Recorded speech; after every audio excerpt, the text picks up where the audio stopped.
Yeah, we're live. 7:42. I am late. I'm late for a very important date. Time to say hello, goodbye. I'm late. I'm late. I'm late. Tonight we want to talk about oiling systems, and the thumbnail that I have up is a photo that I took of a big block build that we did. And this was actually very common on big blocks because they're terrible for oiling systems. The factory ones are not good. And this is especially the case as we did here when you do a stroker crank on it. And the big blocks for us always, and keep in mind that we're just running them stationary on the engine dyno. So they're not moving around. It's not like we're road racing it or even drag racing. We're just sloshing it back and forward on decel, road racing, lateral acceleration, stopping, accelerating, all that. So the oil's moving around in every different direction. Not to mention the fact that what's going on is this maelstrom of like circular motion that grabs the oil and spins it around and has this cyclonic action. And then the end result really is that, one, you can get oil starvation, which is not good. If the pump just has air to pick up, all the bearings and everything will not like that. Neither will the turbo if you have a turbo on it. But the way that you cure that is by not having that happen. You want to have a steady supply of oil. And the other thing that you want to have is a steady supply of non-aerated oil, because that's the other problem here. Is if the crank is going down and smashing into the oil, if it's at that level, you don't have a windage tray and that kind of thing in it. If you are doing that, you're beating the oil up. So even if the pickup, which is usually down at the bottom of the pump where it should be kind of safe, even if it's there, if you aerate the oil, it's not getting all oil. It's also getting air. And the air will compress. The oil will not. And so things that require oil when you don't have as much oil as you need, it's not good for them. Lifters don't perform well with aerated oil. The bearings don't like that. You know, it's just not a good situation. And so beating up the oil is never good. And the way that you get around that, like in this particular instance, this is a big block. So you have a good pan and a couple of tricks that you use. And the LS motors use this. So the LS and some other motors have factory windage trays. And that's a really good way to try to help keep the oil away from the spinning, rotating assembly, the crankshaft and rods and stuff, to try to keep that away from it. And also, if you notice the way that those are designed, they usually have louvers on them or screens on them. And what they're designed to do is grab some of the oil that's slinging off of the crankshaft and bring it back down into the oil supply. So they want to do that.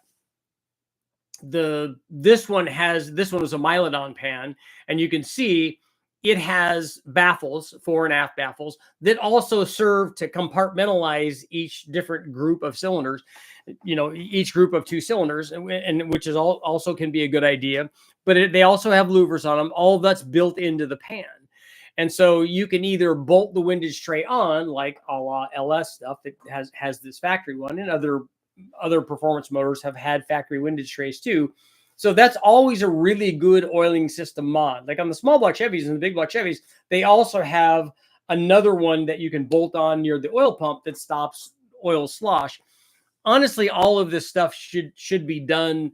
I mean, the windage tray can bolt up to the main caps and stuff, and all that works good. The other thing you could do is a crank scraper, which as the counterweights come by, they go in between the scraper and they get really close to it. And again, it just shears off the oil that's attached to that, because when there's extra oil on there's extra weight. It slings it everywhere. It gets, it's just not good. If you look at what's going on in the oiling system, especially if you're getting windage, which we have, like with the big block stuff. The reason I bring this up is whenever we run these on the engine dyno, we normally take oil supply or oil level out of these pans. We run it with less oil.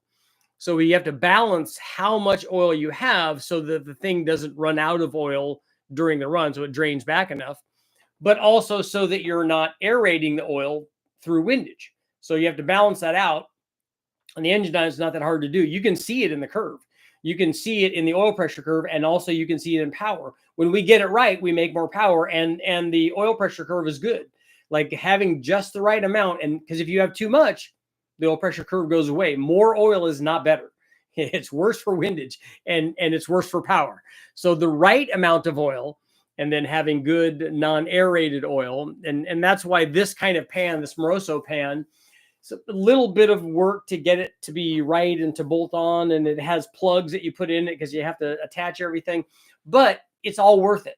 The other thing that this one has that I like, and this is a really good idea, as I said, when the rotating assembly is spinning and it's grabbing oil, and just from its very motion, what it wants to do is grab the oil and spin it in one direction. Well, the way that you can, a windage tray obviously helps stop that from doing that. But the other thing that helps that, even if you're on the bottom side of the windage tray, is that if you have a pan that has a kick out on it. So the pan basically has a shelf. Most pans are just flat on either side. So this stuff is spinning around and it just hits against the side and bounces back in. If you have a shelf, where the wall is back here and this stuff is spinning, the oil comes up and hits this wall. It hits this top wall. It hits against the side wall, but then hits this top shelf, and then the oil comes back down. So that stops a bunch of this oil from following this cyclonic direction, and it stops it from being attached to the crankshaft. Helps with windage, helps get the oil back down to where it should be. And this kick out pan works very well. I like these a lot. In fact, I'm thinking about doing one for the Sprint. I definitely want to do some sort of homemade windage tray so that we can stop some of this from happening. I'm not terribly concerned with oil pressure on this thing, but I think we can pick up some power because it doesn't have that. Basically, it's just got an open pan, because you want to make sure that the oil goes down into a sump, and that normally what happens is the pickup goes down into a sump that is otherwise protected. So it stops the oil from wanting to slosh and go all the way forward, like all the oil goes forward or all the oil goes back or the side or whatever. You don't want it to do that. So if you have kind of a lid over that where just the pickup goes through and the oil wants to slosh around, that keeps a lot of the oil down in contact with the pickup so that you don't starve the motor for oil. Some pans, just on production, run-of-the-mill kinds of motors, don't even have that. They're just open and I've run lots of motors on the engine dyno like that, and it's been okay.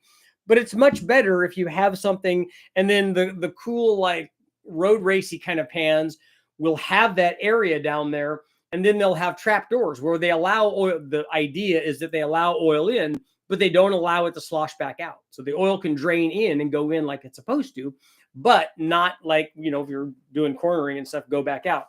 So getting all of that stuff integrated into an oil pan is a good idea. And if one isn't made for you, like this Moroso one, which is a great product for the big block. And also the other way to do this, I didn't mention, but the other way to do this is if you have, instead of a pan where you just have one sump, sometimes you have two, but sometimes the best way, like a lot of these drag race applications where you have a chassis that will allow this, if you make the pan very big, it has a lot of oil, so you never run out of oil. Even if you push it all up to the top, it doesn't run out of oil. But the other thing it does is if it's big and low, it keeps all the oil down away from the spinning crank anyway. So that's good too. You just have to have a longer pickup and stuff. So a lot of the big square rail pans, drag race pans will have that, and it works very well. But they also can integrate the other things. You can integrate the windage trays, and they can be built into the pan or attached to the thing. That you can integrate kickouts. The best way to do it is with a dry sump. Now that's ideal, because then you don't have an oil shortage. You don't have the oil sloshing around. It's all in another container. The oil for the system is sucked out and goes up and circles around into baffles, and so that gets the aeration out of the oil, and then it's ideal. A dry sump is not an inexpensive thing. We won't be doing a dry sump on the Sprint motor, but we will be doing maybe some oiling system mods. And I like doing these. It's one of the reasons that I like the LS so much, is because it has a factory integrated windage tray. And that's one of the reasons that it helps make power, because it has that. Now, maybe there are better ones that you could put in. You could, like I said, kick out pans, all of that stuff is even better. And sometimes more, particularly if you're running, if you're more prone to heating the oil up and in road racing kinds of things, maybe having more capacity is a good idea. But when you have more capacity, you have to make sure that you take steps to keep that oil away from the spinning crank. Because like I said, more not always better. Sometimes with more oil, you have less oil pressure, and that's never good. So we will start our poll here.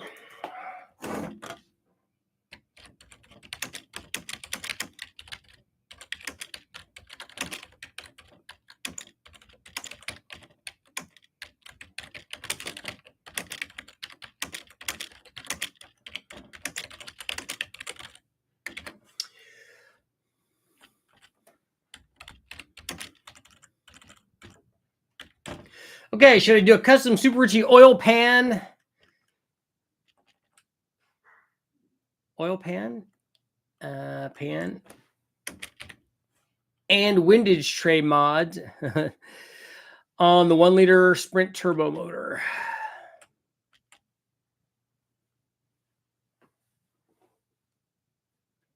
Oil pan and windage tray mods on the 1 liter Sprint turbo motor. Yeah, there we go. Just it wasn't flowing right. Just didn't sound quite right. But now it does. And I want to thank everybody for the support of the store. It's doing well. Orders keep coming in, which is fantastic. So thanks for all of those guys. In fact, for tonight, we'll do I'll do a shirt giveaway. I've got some shirts laying around. So I'll figure out something as we go through here in just a little bit. Maybe at like the 20-minute mark. Let's say we're 11 minutes in now, 11:30 in. At the 20-minute mark, we'll do some sort of random drawing for a shirt. I have limited sizes, so you're gonna have to you win what I have, maybe not necessarily what you want. So we'll do a shirt giveaway, but it'll be good. So we got to come up with something clever. You guys can throw out suggestions usually we just pick random numbers and stuff, and that seems to work out pretty well. Eric, Cheesy, what's going on? Rich Woods, Todd's in the house. Sally, Nos. Grease Spots in the house. Steve, Neil. Good morning from Wales. So I got some information back today on one of the sprints that I'm looking at. And then I'm talking to another gentleman from our brethren up north in Canada, which is awesome because they also have Fireflies up there with Pontiac Fireflies. And the interesting thing, and I forgot, and I wanted to mention to him, I wanted to ask him, so if you're watching, Morgan, if you're watching tonight, let me know. On the Firefly version, which is a later version, they made the Sprint in 87 and 88, and then they made the Firefly after that with a new body style. One of the things that they did was move the air-to-air intercooler and put a hood scoop on the Firefly. But when they did that, the other thing that they did that I haven't seen anybody talk about is they changed the intake manifold. So they at least the upper portion of the intake manifold, because it has a side entry throttle body, not a top entry. It's forward facing, but it's entering in the middle of the throttle body, but it's over the valve cover. On the Firefly, it goes out to the side parallel with the valve cover. So I want to see if there's any difference in the intake manifold, because we're definitely doing a custom shorter runner kind of intake manifold. So I want to take a look at that. And if I have both of those available, and what I'm hoping, fingers crossed, is that they both bolt onto the same lower manifold, because that would make sense that they would do that they would just change that. But I'm curious to see. So if Morgan, if you're here, if you show up, please let me know. Thoughts on higher pressure? I've been told no on the LS. Grease spot, higher pressure for what? For the oiling system? The LS typically has a lot of oil pressure already, especially at the top of the RPM range. They have a rising oil pressure curve typically. So do you favor dry sumps? A dry sump is the ultimate form of oiling system.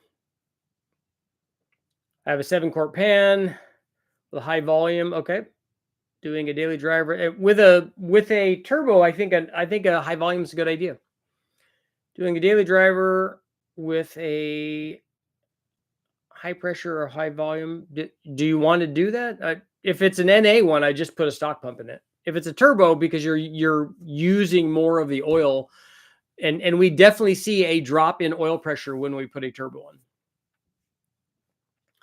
Dry sump fan, yeah.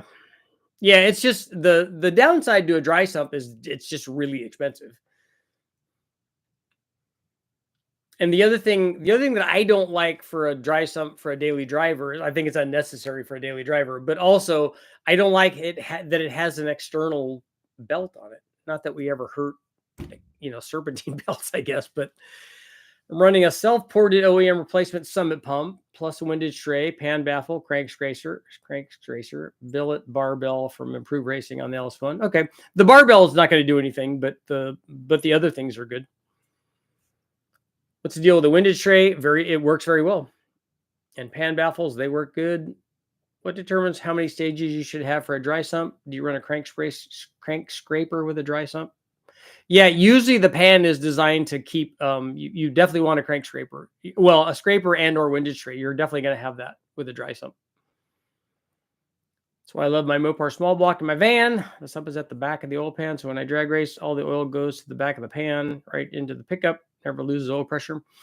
The rear sump is probably the most common, but you do have some front sump ones, and like on a Fox Mustang, you have a rear sump and a smaller front sump. You get both there.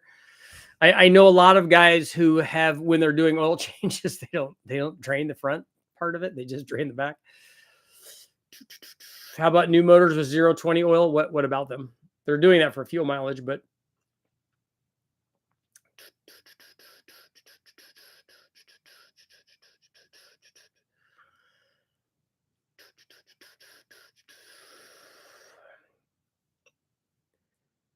that's why I love my, okay, how about new motors?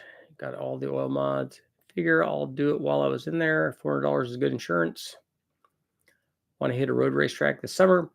It's important when you're road racing to make sure that you have oil pressure. And one of the areas where we found it was really critical was on some of the road racing that we did in World Challenge and Bridgestone Supercar is when we would be partially on a banking, like at Irwindale, the Speedway, at in Phoenix or PIR, we use part of that. At Daytona, they do part of that, and on there where we were doing it, I think in Dallas too, at that street race, they used part of it. That became a problem. Guys ran into oiling issues when they were doing that. AccuSumps work good for temporary pressure problems. Windage trays are good. I need to order some more cams. I'll be using my last one tomorrow. Okay, they're still there. We got them in stock. There any good oil pans for the 3800? I don't know. I haven't looked at and I haven't seen online the different, generations of the pan, like an L67, an L32, or the NA versions of those, and then to see whether the F body pan is any different or any trickier than the supercharged stuff. Oil is super important. Had an oil pump shaft break on a small block Ford. Yeah, it's not good to see. It's nice to have an oil pressure gauge. It's not good to not see oil pressure. But I have had those. I have twisted the stock ones before. The pump drives. That's why we use good ones. Opinion on oilless turbos? I don't know. I've not tried one for any length of time.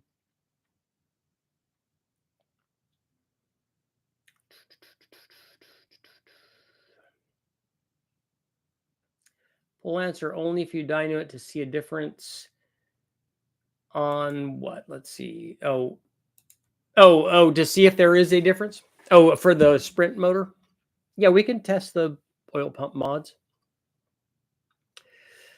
Lifeline, I'm here. Yes, they did. Mark 1 is an entirely different engine. The hood scoop car you mentioned is a Mark 2. They're the same block as a Geo mentioned. Oh, okay, yeah, so that is different. My bad.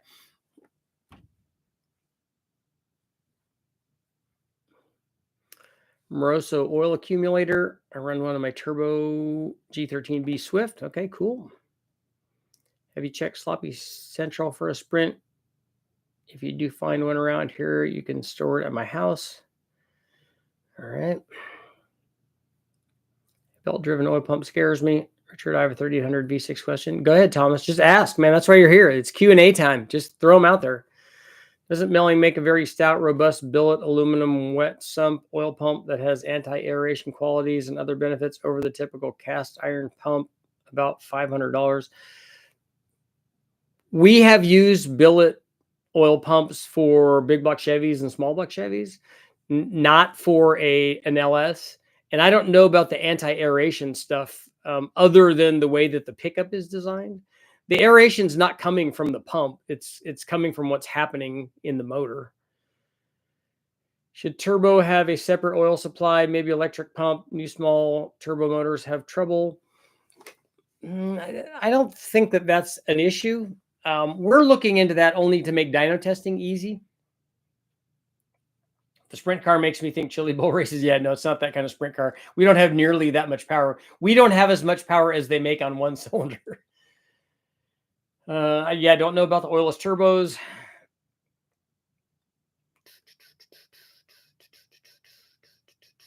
Best wet sump oil pans have oil trapdoors. Yep, yeah, we talked about that on the road race stuff. At least one needed for fast hard braking. Without all 5 to 8 quarts goes in front of the engine, and the engine sucks air. How beneficial is running engine oil coolers? I have all kinds of parts, trucks. Just wondering if I should use the block off plate or if it would be worth it to run an oil cooler. The engine will be abused. It can never hurt as long as you have enough pump to keep the oil pressure up for the added flow that you're asking for it to do, to go through this line and through the cooler and stuff. As long as in those cases, I would have a better pump if I was doing that. If I was doing either remote filters or I was doing an oil cooler, I would probably step up and pump. What does NASCAR do for oiling? They have dedicated oiling systems and very exotic pans, but I think that they have dry sump stuff. And also, they run the minimum amount of oil pressure that they need for their setup because they know that oil pressure means power. And so they're also looking for power. But they warm their motors up and everything is exact when they do that. We've killed 2 Ford V6 engines due to oiling issues. The carousel at the Ridge Road course is 180-degree high-speed long turn. Yeah, if you centrifuge oil out to one side, it does not like that. Circle track cars. What about an oil crank scraper? Yes, good. We talked about that. You should see how Formula 1.53 cylinder has an oil pump belt on the oil to turn the pump. They do break. Take out the engine. Going with baffles and AccuSump. I have a rebuilt 400 small block. The oil pressure goes to 0 after warming up and putting into park. It has an S10 conversion kit. There's a different shape oil pan. Can too much oil do this, or what do you think? It shouldn't be a problem at idle. It would be, the oil pressure problem would be less of a problem at idle. Even if you had too much oil in there, that probably wouldn't be an issue at idle because there's just the crank speed is not beating the oil up nearly as much. My daily is an 03 L36. I have a complete L32. How should I go about my supercharger swap? That's pretty straightforward. The thing that I'd worry about is your harness going to work for all that? So no on the pre-oiler and any pros and cons on a catch can. Catch can, always a good idea. The pre-oilers, we do that before we run an engine on the dyno, but not for street cars.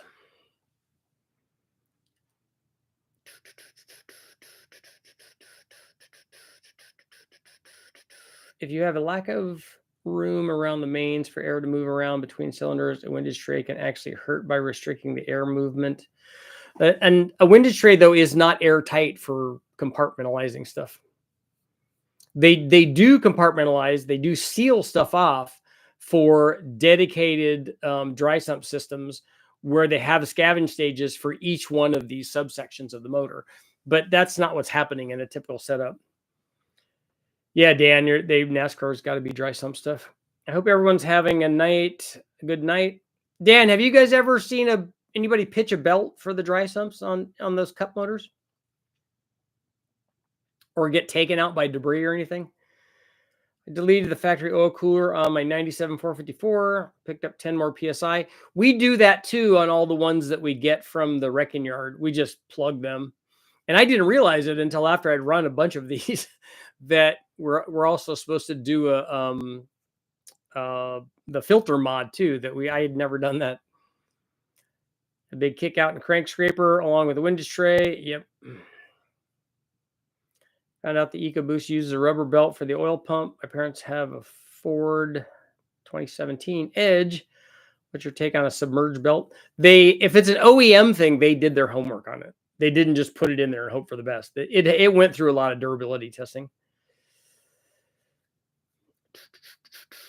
Howdy, y'all. Hope you're all having a good day.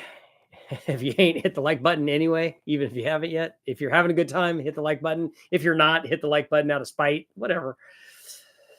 More pressure causes more parasitic loss. Yes, there's more resistance to flow if you have more pressure, just like with boost. Higher oil pressure takes horsepower to run. Yep. The Brule and those guys and the Engine Masters guys did tests on different pumps, and it definitely changes the power output. I have a remote turbo and have run 5/16 tube in and 3/8 back, dumping into valve cover, PCV vent.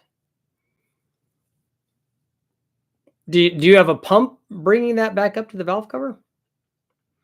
Can an oil cooler act as a de-aerator, not to replace, but as a characteristic?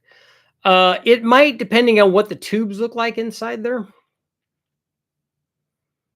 Should I do a top swap on the L36? That's my car now, or a complete swap? A top swap will make more power because you'll have more compression. What do you think about oil restrictors? I drilled them to about 100 thousandths on a solid roller with a Pro Max. I don't know, really. I don't know that as an absolute thing. Are you overfeeding? I mean, are you wanting to feed the mains, or are you not wanting to feed the top end? Are you concerned about over oiling the top? Theoretically, if you did a pan with more capacity, couldn't you just underfill oil to keep it from cavitating? That's exactly what we did on the engine dyno. We take oil out of it. A lot of the pan manufacturers specify, oh, this is a 7-quart pan or 9-quart pan or whatever. And we haven't ever found that to be the optimum amount of oil for our dyno when we're doing testing. Cup engines pretty much separate each pair of cylinders with a scabbing stage for each one. Yeah, that's Formula One, and most guys do that. Even if it takes 50 horsepower to turn a Pontiac V8 high-pressure oil pump or a big block Chevy, I will take the horsepower hit. Okay. I'm using an electric oil pump to just circulate oil from the sump to coolers and back to the sump, increasing the total oil in the sump and keeping it cooler everywhere in my LS. Okay. BNR racing. Yeah, I'm not sure what to do. I ran my cam only 6 liter and beat on it for a few hours. Now the third day event, my truck was at running 1540, a stock style pump.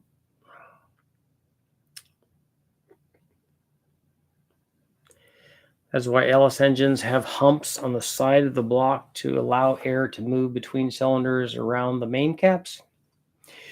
If you look at the difference between a Gen 3 LS and a Gen 4, you'll see communication tunnels in the Gen 4 motors. That's one of the things that they learned when they were doing that they incorporated into from the LS6 program that they did as a Gen 3.5 interim thing.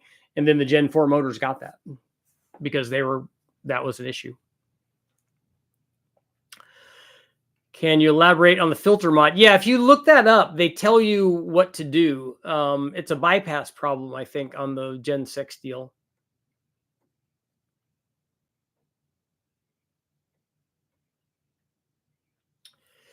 Steve Morse ran 2 runs after tossing his oil pump belt and killed his 4,000 horsepower motor.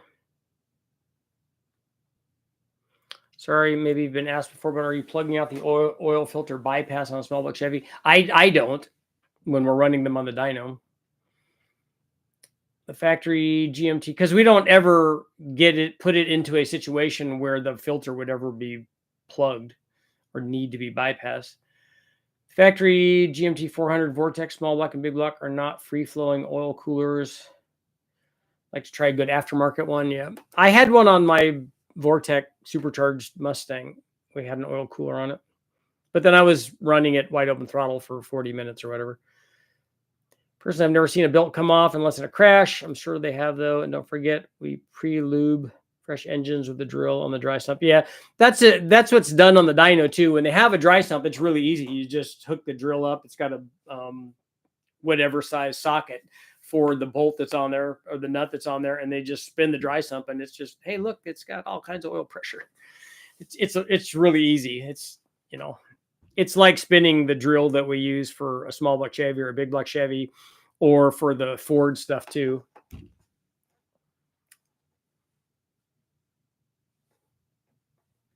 Durability testing, sure, but the GM Baby Duramax is having wet belt oil pump failures. Seen Gen 4 Coyote oil pump belts looking chewed up also. Okay, yeah, I'm not familiar with that. Maybe I should have said anti-cavitation qualities on the Melling billet oil pump. Yes, for a big block. I have used the billet one. I forgot who we got it from though. I think it was Moroso that had their billet pump. It had a lot of oil pressure. It had like 120 pounds of oil pressure. I think we had to turn it down. And we didn't even have like the big spring in it. If I do run a cooler, I definitely run a nice unit with a fan. Mine was fairly small. It was about this big and about this wide and about this big. I did it mostly for the Vortex supercharger, but an oil cooler is a good idea anyway, because like I said, this was a 302 that we were running flat out for a long time. We had a lot of airflow though. I'm surprised they don't make an air oil separator like they do for diesel fuel systems. I had Sean at Titan make me a sump pump for my big block Chevy. It's pretty awesome. I think Titan was the pump that we used. Pressure is a measurement of restriction to flow. In long turns, wonder how much oil makes it down to the pan versus stays in the block and heads. Ever seen a linear V-shaped pan like a boat? We like to run boat pans on these things on the dyno anyway, but not a V-shaped one. 50 horsepower will wear out the distributor drive gear pretty quickly on a wet sump. Yeah, that seems like a lot to drive it. In the UK and Europe, Ford has issued a recall that applies to nearly 140,000 units of the Focus and EcoSport built between 16 and 22 for the wet built durability issues. So maybe they didn't do as good a job at testing as I'm saying, right? I would hope that they would have, but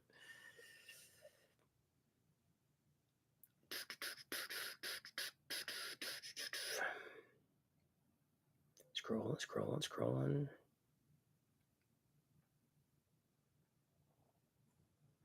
Jordan, you're late to the party. Just make sure you have good return flow to the pan. That was known to kill Gen 1 Tritons. Yeah, the return is very important. And that's one of the things that you work on. That's one of the things when I was doing Engine Masters that we worked on, because we weren't worried about oil, draining and getting down so that we would run out of oil. We were worried about oil draining and getting on all the spinning parts. You don't want that. You want the oil to like run down the wall, or ideally outside of the pan and then back into the pan, so that you don't drain anything on the spinning camshaft or anything that robs power. Certainly not the crank and rod assemblies. Steve Morrison had a dry sump belt come off his wagon. Nothing damage. Yeah, if you catch it quick enough. I was talking to Brule. I was on the phone with Brule for like an hour and a half today. We were talking about a bunch of stuff, but one of the things that because I was asking him if he ever did a methanol test, because I was trying to figure out whether or not I need to try to run methanol on the 1 liter sprint motor. I'm a little concerned with, even if it does add power over E85, I'm concerned that we really don't have enough port volume and flow in the head to maybe justify all of that extra fuel that we're going to have to add. It's going to displace some of the airflow, I think. So I don't know if we're offsetting some of the cooling properties and power properties that are going to be offered by methanol. We might be able to get everything that we need with E85 and flow a whole bunch less fuel. But I don't know. I was asking if he had done any tests on any of that stuff. And we got to talking about a whole bunch of other things, like when one of the main caps dropped off the motor, and he had another one that where the main cap was just loose. It was just hanging there, just dangling there. And on both cases, we put them back in, tightened them, torqued them, make sure all the other ones were torqued, and ran the motor and just ran it all the rest of the day. Worked out great. Getaway, what's going on? No pulling from the sensor port with a needle valve post turbo for controlling with open flow back to a valve cover to dump free flow back.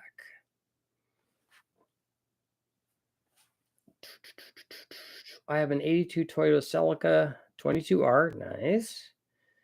I have a timing chain that breaks guides from no oil pressure at startup, but a pressure switch that turned off power to the coil until it saw oil pressure 750,000 miles. So it was is something oil pressure, like, is it applying oil pressure to something? Is it what's going on? How's it breaking a chain guide? Does it wear the guide because there's no oil on startup? What's happening there? Eric's out. It's terrible idea. Oil pump drive belt inside of modern engines.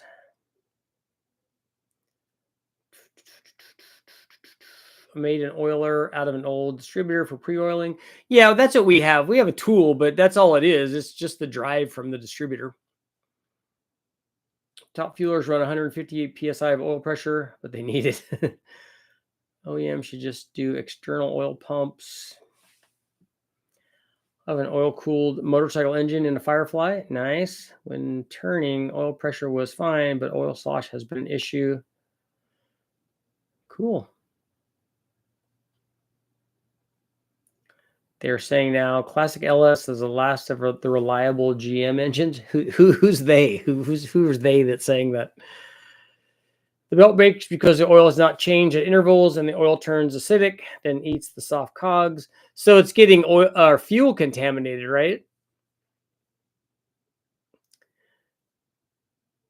I think a lot of issues is that the designers and engineers don't always think like the average person. You don't always allow for lack of care, maintenance, checking of things like oil age. Yep. Once I found the sweet spot oil level capacity on the Moroso Copo Camaro oil pan on my 454 Gen 6 engine, it holds 85 psi, cruising at 80 miles an hour on the freeway. Very important. Yep. Yeah, in a steady state cruise, your oil pressure should be pretty stable. Jumping in late, what's your thoughts on high volume pump versus high pressure? When would you need either one of them? I don't have an opinion about the difference between those two. For an LS, I would put a high volume pump in, which is going to raise pressure. So I don't really know what the difference is between those two in terms of the real difference that you see on a gauge. But I would add a better pump, port a stock one, or put a high volume pump in if you add a turbo, and especially if you add twins. Those boxer engines have a lot of problems with oil. Seem like undersized oil pans. Tensioner doesn't put tension on the chain until the oil pressure pushes it out to tighten the chain. Okay, so it has an oil pressure like tensioner, a pusher on it. The modular stuff is like that. Slaps against a plastic guide and breaks them. Okay, so it's the chain slack that's breaking it then. Back to old roller cam bearings. Better to run with a dry sump. I've never run roller cam bearings in anything, so I'm not the right guy to ask for that. Any idea how much oil pressure loss for piston oilers and valve spring oilers? I've never tried either one of those. Those are pretty high end, unless they came from in the motors I was working on, unless they came from the factory, like the Honda stuff. I've never added them to anything.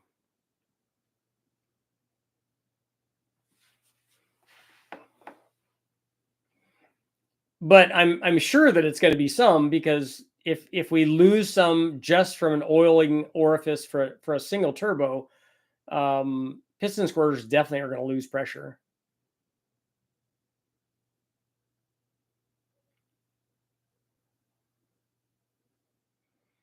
And even if it never hurts anything, I just like seeing, like in my truck, I like seeing at least 40 pounds of oil pressure while I'm driving down the freeway.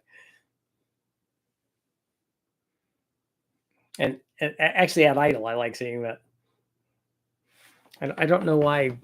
I don't know why more is, I don't know, more is better.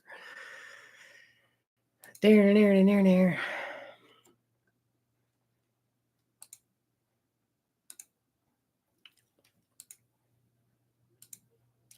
Is it time? Is it time? Do we need to give away I think we need to give away a shirt, right?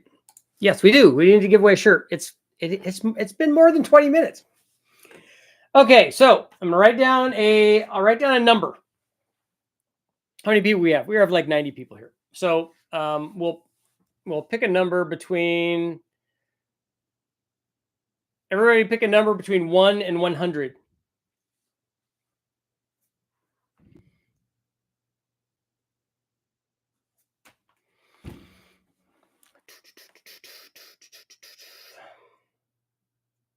So the first one that gets it wins. First one I see.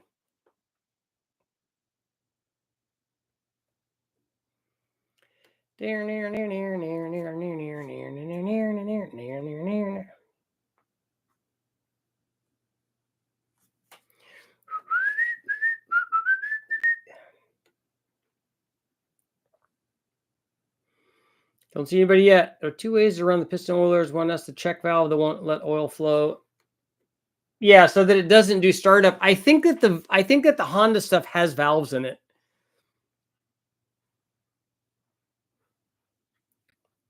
I still don't see it. Somebody's close. So we'll go into, it's 41 right now. We'll go to 45. And if nobody gets it, then I'll just pick who's ever closest. But you have to only guess one time though.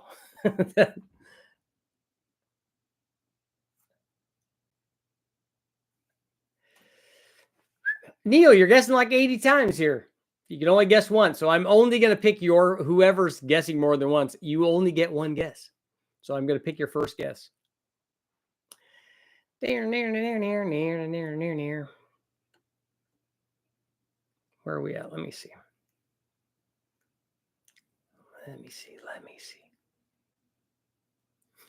Now he tells us. Well, we had enough people. We had 98 people here. We have enough to do it up. Neil, how many guesses do you have? 167,000 guesses.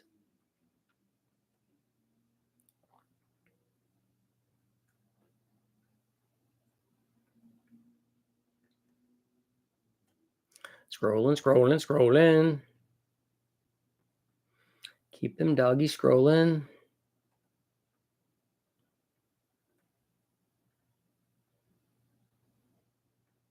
I was going to guess every number. That's a good system. That's like going to be 100% accurate. Okay, our winner is Jordan. You had 28. The number was actually 27, but you had 28. I know somebody else guessed 28, but you guessed it first, like way at the beginning. So, Jordan, send me your info, and we'll get you a shirt. That was easy. I think everybody guessed more than one. Yeah, Jordan guessed one early on, and so his was one of the first ones. Yeah, 1, 2, 3, 4. His was the fifth one that I saw. So it was, if he guessed again, it didn't matter because he'd already guessed that one. So we're good. I almost put 27 at first. See, you got it. You were close. Lake Customs, what's a dyno day cost at Westec? You got to call them and ask them. I don't know what kind of thing you're trying to run there. On your razor blade rebuilds, how much piston rock do you see in the high mileage LS motors? Have you noticed you hear the piston slap when warm of a noisy 5.3? They will piston slap, but it's not from the bore wearing. It would have to be the piston wearing, because one or the other of the things is going to wear. In fact, that's one of the things Brule talked about for a long time today, is we were talking about the differences between, like, a modern LS doesn't wear, the bore doesn't wear. And also we were talking about the older stuff, like an older small block Chevy definitely wore. They were terrible, especially the 400s. And so they'd have a big ridge at the top, but the bore would wear out. But on the Fords, the bores didn't wear out. They probably had more nickel or whatever in their blocks, but the pistons would wear. He said, because he worked at a machine shop, and he said on the Fords, we would just buy new pistons and put new pistons in and put new rings in, keep the rods and all that, and just keep maybe a light hone on the bore and put that back together. He said, but on small block Chevys, we had to bore it out and, put new pistons that go 30 over 10 or 20 or whatever. He said, because they would wear really bad. But on the Fords, the piston would actually wear out. And so you just put new pistons in it and away you go. Well, now we need to know why you picked 27. It's just a random number that I came up with. Do they triple the cost of dyno Porsche like everything else Porsche? I don't know that they would either. No, actually, they've had lots of Porsche guys run on the chassis dyno there. I picked 28 because that's how old I was when my son was born. I was 27 when I made him, though. There you go. My new engine, when warm, has 63 to 65 at 3,200. When first started up, 90. At idle warm, 45 to 488. Better than before, 13 idle and 50 at speed. Nicosil coating. None of those motors have Nicosil coating.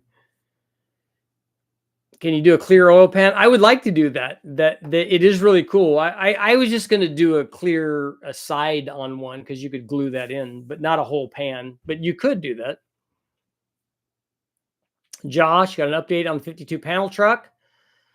454 pulled valve covers. All valves are not seized. The cylinders are clean, rust-free, ran and drove great when parked 20 years ago. Okay. And did you say that one doesn't turn over? It's actually copper added to cast iron that makes it tough, wear resistant. Nickel makes it change grain structure. GM used really soft cast iron because the tooling would last longer. That makes sense. 400 Chevy small blocks have really short rods. Yeah, they have shorter rods and they have longer strokes. We talked about that too, that the 400s would wear because they would side load more because they have more stroke. And they have that, what is it, 5.65 or something rod. It's a weird length instead of 5.7. Your email is Hotmail, right? No. It's AOL. Here, Jordan, I'll give it to you.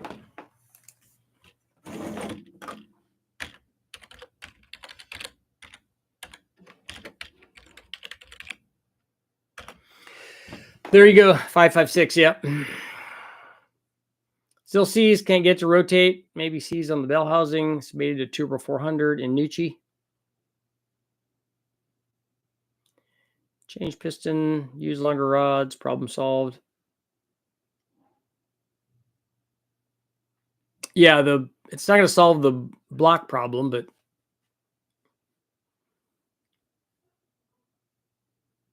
and most of the 383 stuff that you get that has that crank in it on a 350 block, they always use a 6-inch rod.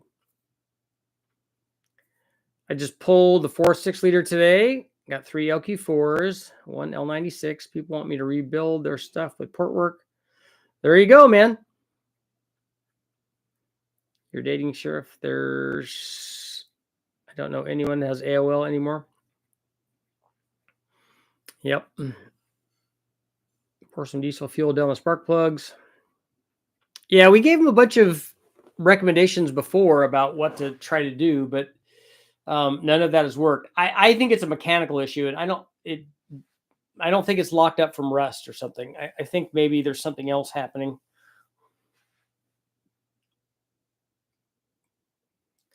I thought my 48 Plymouth engine was locked up. There's the clutch stuck engine turned fine after 35 years of sitting. Not all GM or soft iron like the small block Chevy was. The Buick V6 blocks, Grand National era. Hardly ever got a ring lip in the cylinder. Yeah, the motors that I'm talking about were from the 60s and 70s. Grand Nationals, that's modern stuff. That's 80s, man. Does AOL exist? Yes, it does.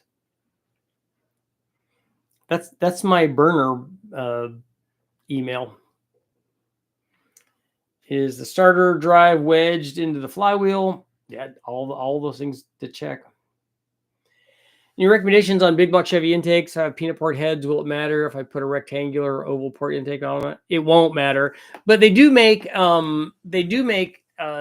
dual plane peanut port intake manifolds though. But we've used the other ones and they work fine.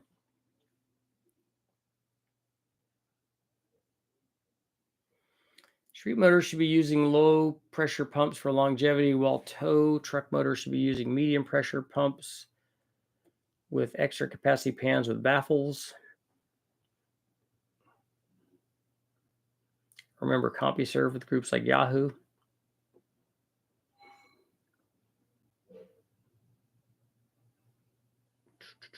Marvel oils have been in it for weeks. Kerosene, diesel, bores are clean. Plugs are out. Yeah, Josh, it seems like something is like physically binding. It's not a bore problem. I think you're going to solve that and it's going to spin over and it's going to work fine. Looking to build my 6-liter LQ9 for nitrous. Any recommendations for head cam and intake manifold? Yeah, I have endless 6-liter build videos up on the channel. So just pick one that makes the kind of power that you want to make and has the combination of drivability and all that stuff that you're looking for. So I don't know what you're looking to get, because you can run nitrous on any combination. You can run it on a stock one, any level of mild to medium to super spicy. You can run nitrous on all those. It doesn't matter. 100 shot of nitrous will add 100 shot to all of those.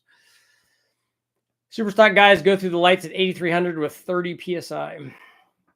According to Eric, when he tested rec port intakes on oval port heads, they lost 12 to 18 horsepower. Okay.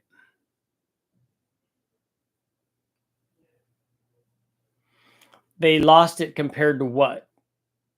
Compared to running an oval port intake on an oval port head? I'd like to see that test.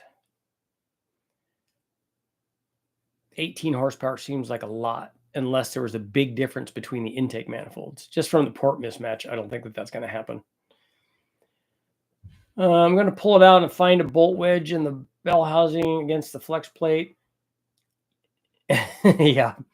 Yeah, you don't want to be levering on the crank. Don't try to make it spin that way. It's something. It's like the guy that I remember hammering a wedge in to get his head off, prying the head off. Well, he didn't unbolt the lower bolts, and so he just snapped his head.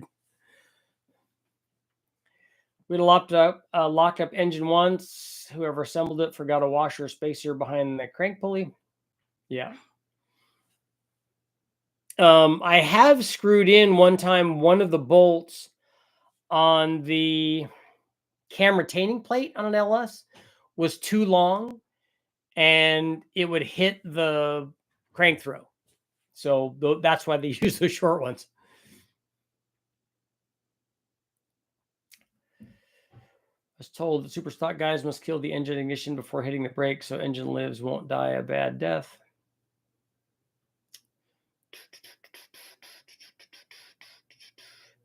Richard, I'm looking to 6.2 swap my 5.3 L83. Should I get an L86 or LT1? What would be the easiest swap? There isn't going to be any difference between those two motors for the swap. They're the same motor. One of them just has a different intake manifold on it. So the thing that I don't know is I know that on the L83 versus the LT1, some of the sensors are in different spots, because we ran the L83 with the LT1 harness and everything that they supply with that for the connect and drive thing on the engine dyno. That's how we ran it. But we ran a 5.3 and we made it work. But we had to lengthen some wires and stuff. The L86 might have them in the L83 positions. I don't know.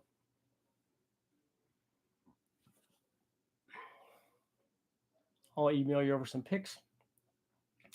Locked up the crank on my LM7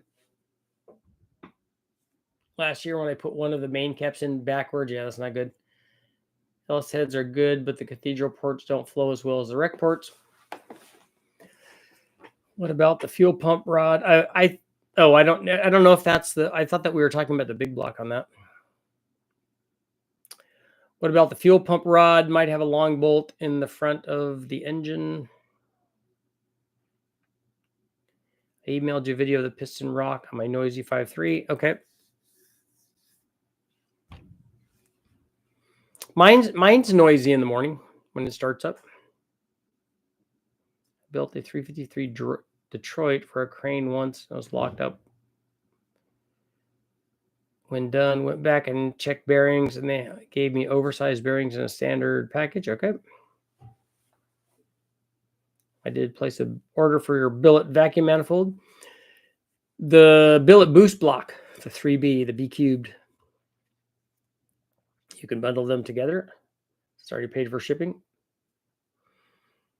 Well, we won't be able to do that because I'll probably send the or I can tell him. Yeah, I can send Jimmy a thing. He probably has shirts. Just tell us what size you want, and I'll see if they have it.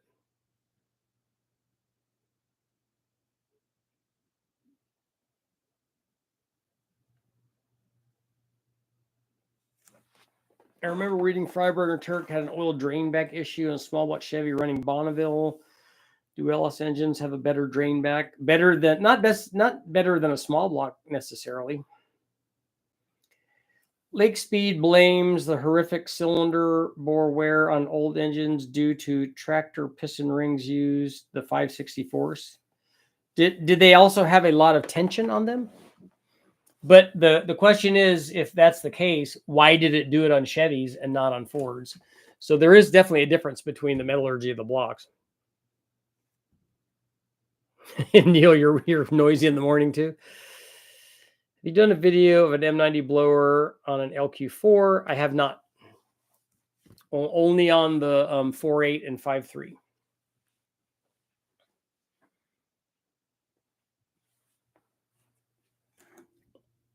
We have made over 600 horsepower with one, but it takes a lot to do that. It takes a whole bunch.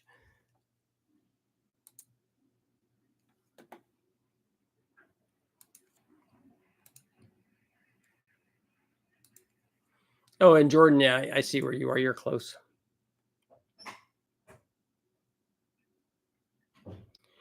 Richard, I didn't listen to you and stripped a 5.3 to a bare block. Am I doomed? No, you're fine. Well, what are you doing to it? What is it that you're trying to do that you stripped it all the way down? You told me not to and just send it. Okay. Well, why did you strip it all the way down? What is it? Are you rebuilding it? Are you putting forged internals in it and everything? Because if you're doing that, you got to take it all apart to do that. How's your pole looking? Should I do a custom Super Richie oil pan and windage tray mods on the 1 liter turbo sprint motor?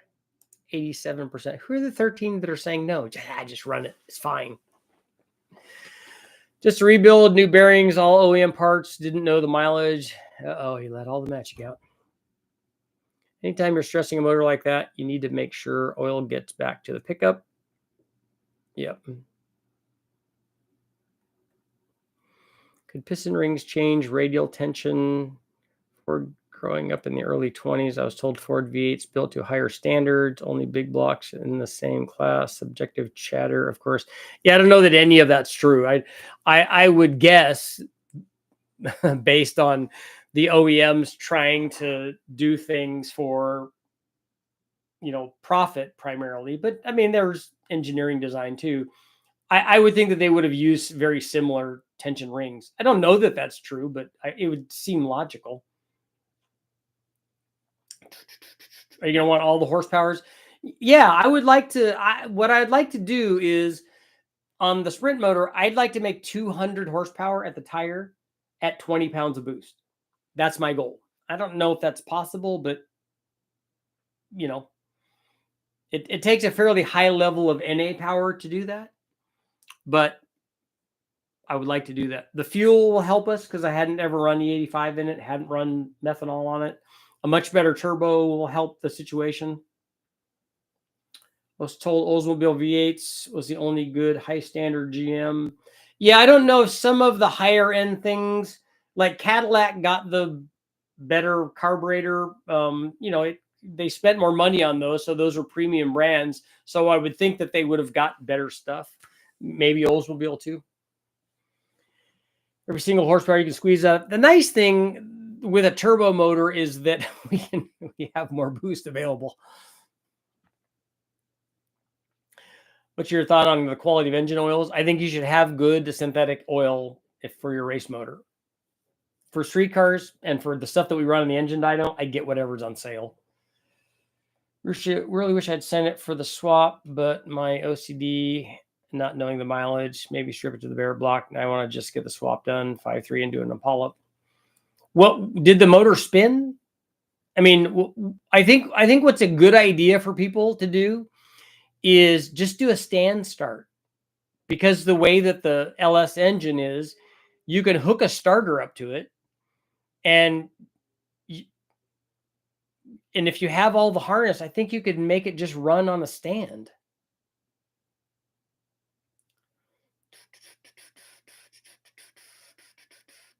Oldsmobile had high nickel content blocks. Guys, I'm late. Oiling mods. On my LS, I turn a medium pressure volume pump from Mellings. On my small block, I run a high volume pressure pump, windage tray, and big pan. There you go.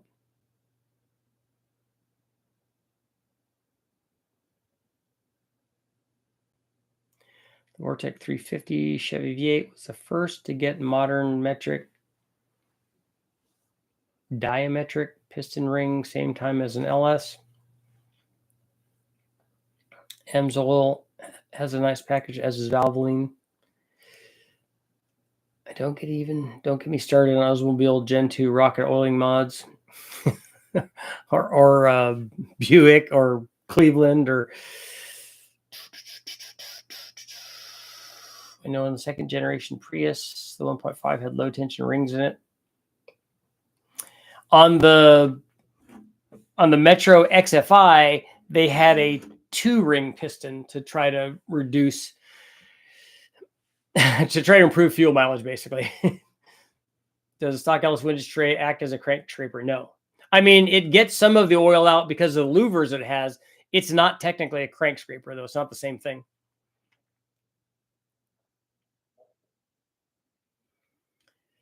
James, I have a question. Yeah, you're just here for the question, so you just got to ask the question. You don't got to say you have a question. You just have a question. Assuming 17% drivetrain loss, you would want 100 horsepower NA. 17% is not there's no percentage for drivetrain loss. That's not a real thing. The drivetrain loss on the Sprint is going to be very, very minimal.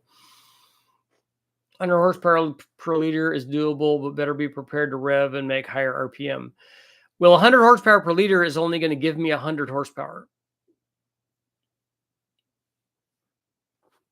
And making 100 horsepower NA with that motor would be difficult, but that would give me 200 at 15 pounds. Do you have to torque aluminum heads with studs on a big block? Do you have to torque them or retorque them? You always have to torque every head that you put on. Almost everything in the UK and Europe has been metric for ages, but I still prefer things like miles per gallon over per liter. Yeah, I don't have any idea on how to do liter stuff. I mean, I know what it is, but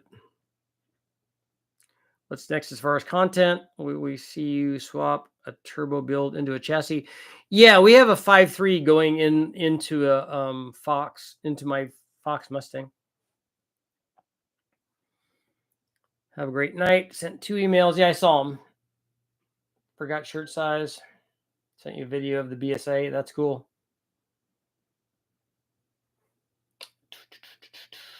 No 90-degree bevel drives on most front-wheel drive setups. That's a fair amount of efficiency advantage. Well, and the size of the transmission and stuff. It's just not very big. It doesn't take what it takes to drive a 9-inch rear end or a bigger Muncie or Turbo 400 or any of those things. Add nitro and a blower to it. It'll make 1,450 horsepower per liter. That's a lot. Retorque spell check got me. Yeah. I never do. We don't do it on the dyno. I didn't do it to any of the turbo big bang motors. We didn't retorque them. Can't wait to see the 5.3 Fox.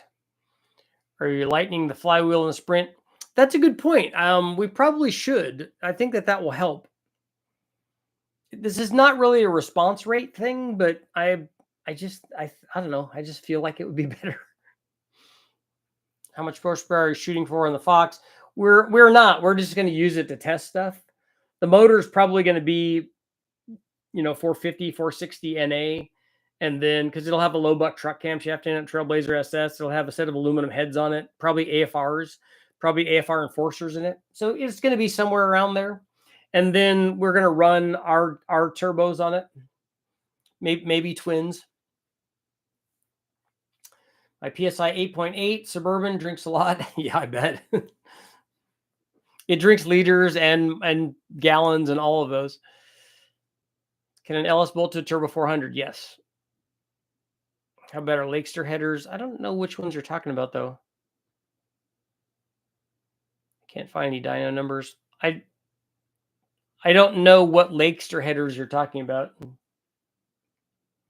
My Honda Insight manual trans has very narrow gears, even compared to a Civic. Not the strongest, but definitely easy to turn. I'll bet. I love the early Insights. I'd like to have one of those as a land speed car. Those are awesome. Am I knife edging the crank on the Metro or on the Sprint? No, I'm not going to.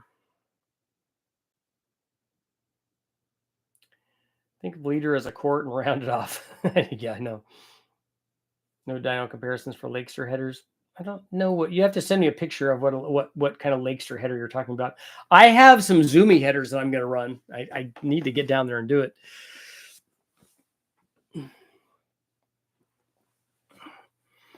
I need to get down and get that done.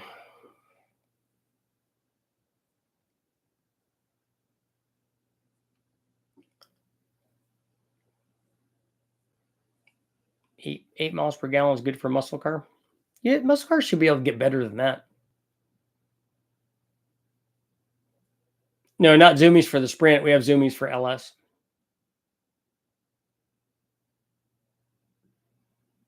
So man, I gotta prioritize this stuff. I got some stuff to do here. We got 1 more minute. First startup will be this week. Good luck. Zoomies aren't Lakesters. No, I know that. I know that they're different. I just don't know what Lakesters are. I don't know if they're the 4 straight things into the big common tube that goes like that. You know, can a high volume oil pump suck the pan dry on what motor, and what's the capacity of the pan? Lake pipes. Zoomies are loud. Have a micrometer, a dial bore gauge, any other tools you recommend for a cammed fresh rod, bearing tips, or pointers? A torque wrench. I emailed you some pics. The 8.8 is based off an 8.1, yeah. And PSI makes their own heads. Is the PSI are those heads? Those are still iron though, right? They're not aluminum. No, you don't have to worry about an LS draining the pan. Zoomies will rob ground clearance, but the pressure reduction is good. Yeah, I got Zoomies made for a special thing I'm doing, and I need to get it done. And on that note, it is time to go. Thank you guys all for showing up. As always, that was a good one. I like talking about the oiling system stuff, and it makes me want to make all kinds of things.